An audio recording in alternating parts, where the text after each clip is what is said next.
Hey everybody, how are you doing? It was good to see everybody who made it to our Zoom call. If you didn't make it, we'll have one again next week on Friday. Um, yeah, so hope you guys have a great weekend. If you haven't turned everything in and done your spelling test or your comprehension test, try to get it done today by 3:45 and any math. So let's get reading.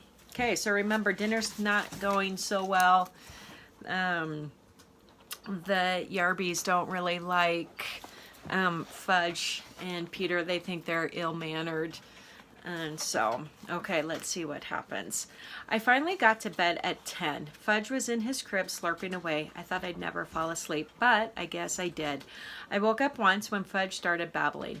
He said, boo, boo, boo, whatever that means. I didn't even get scared. I whispered, shut up, and he did.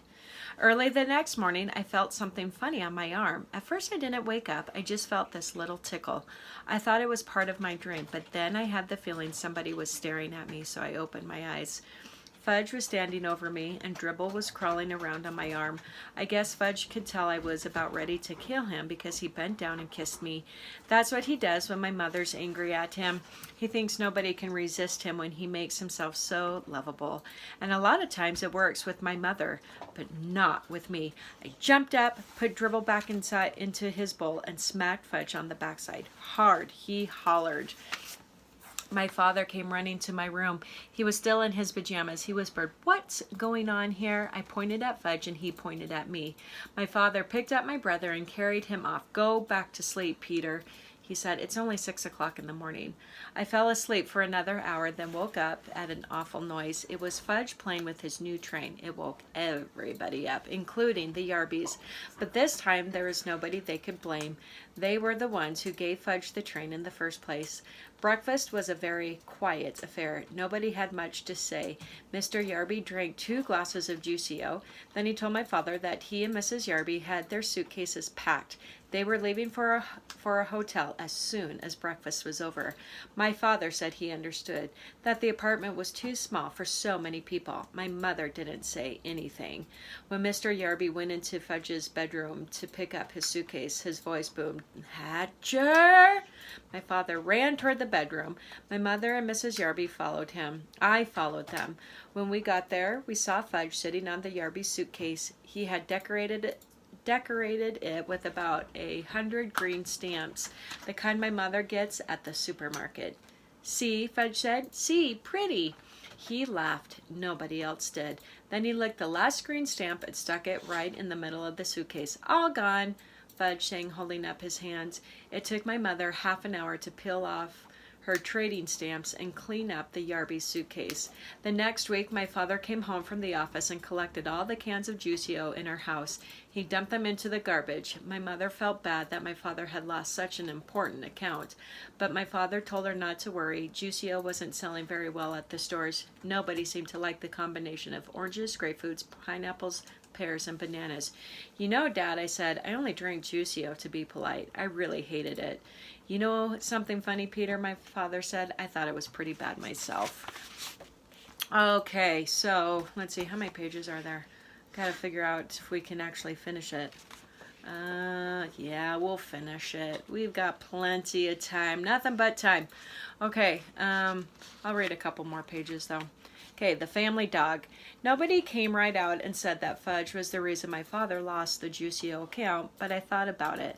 My father said he was glad to be rid of Mr. Yarby.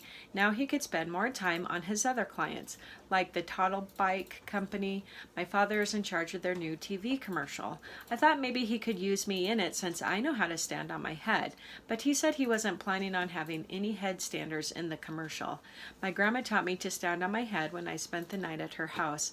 I can stay up for as long as 3 minutes. I showed my mother, my father, and Fudge how I can do it right in the living room. They were all impressed, especially Fudge.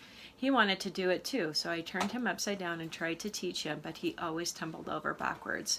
Right after I learned to stand on my head, Fudge stopped eating. He did it suddenly. One day he ate fine, and the next day, "No eat," he told my mother. She didn't pay too much attention to him until the third day when he still refused to eat. She got upset. "You've got to eat, Fudgy," she said. "You want to grow up to be big and strong, don't you?" "No, Grow," Fudge said. That night my mother told my father how worried she was about Fudge. So my father did tricks for him while my mother stood over his chair trying to get some food into his mouth, but nothing worked, not even juggling oranges. Finally, my mother got the brilliant idea for me standing on my head while she fed Fudge.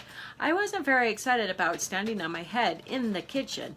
The floor is awfully hard in there, but my mother begged me. She said, "It's very important for Fudge to eat. Please help us, Peter." So I stood on my head. When Fudge saw me upside down, he clapped his hands and laughed. When he laughs, he opens his mouth. That's when my mother stuffed some baked potato into it. But the next morning, I put my foot down. "No, I don't want to stand on my head in the kitchen or anywhere else," I added. "And if I don't hurry, I'll be late for school. Don't you care if your brother starves?" "No," I told her. "Peter, what an awful thing to say." "Oh, he'll eat when he's hungry. Why don't you just leave him alone?" That afternoon, when I came home from school, I found my brother on the kitchen floor playing with boxes of cereals and raisins and dried apricots. My mother was begging him to eat. "No, no, no," Fudge shouted. He made a terrible mess, dumping everything on the floor. "Please stand on your head, Peter," my mother said. "It's the only way he'll eat." "No," I told her. "I'm not going to stand on my head anymore." I went into my room and slammed the door. I played with Dribble until supper time. Nobody ever worries about me the way they worry about Fudge. If I decided not to eat, they probably never even notice. That night during dinner, Fudge hid under the kitchen table. He said, "I'm a doggy, woof, woof, woof." It was hard to eat with him under the table, pulling on my leg. I waited for my father to say something, but he didn't. Finally, my mother jumped up. "I know," she said. "If Fudgy's a doggy, he wants to eat on the floor, right?" If you ask me, Fudge never even thought about that, but he liked the idea a lot. He barked and nodded his head, so my mother fixed his plate and put it under the table. Then she reached down and petted him like he was a real dog. My father said, "Aren't we carrying this a little too far?" My mother didn't answer. Fudge ate 2 bites of his dinner. My mother was satisfied. After a week of having him eat under the table, I felt like we really did have a family dog. I thought how great it would be if we could trade in Fudge for a nice Cocker Spaniel. That would solve all my problems. I'd walk him and feed him and play with him. He could even sleep on the edge of my bed at night. But of course, that was wishful thinking. My brother is here to stay, and there's nothing much I can do about it. Grandma came over with a million ideas about getting Fudge to eat. She tricked him by making milkshakes in the blender. When Fudge wasn't looking, she threw in an egg. Then she told him if he drank it all up, there would be a surprise in the bottom of the glass. The first time he believed her. He finished his milkshake, but all he saw was an empty glass. There wasn't any surprise. Fudge got so mad he threw the glass down. It smashed into little pieces. After that, Grandma left. Uh-oh. Wonder how they're going to get him to eat. I definitely don't have that problem. All right, guys. Have a good weekend. Hope everything goes well for your tests if you haven't done them. And we'll see you Monday. Bye.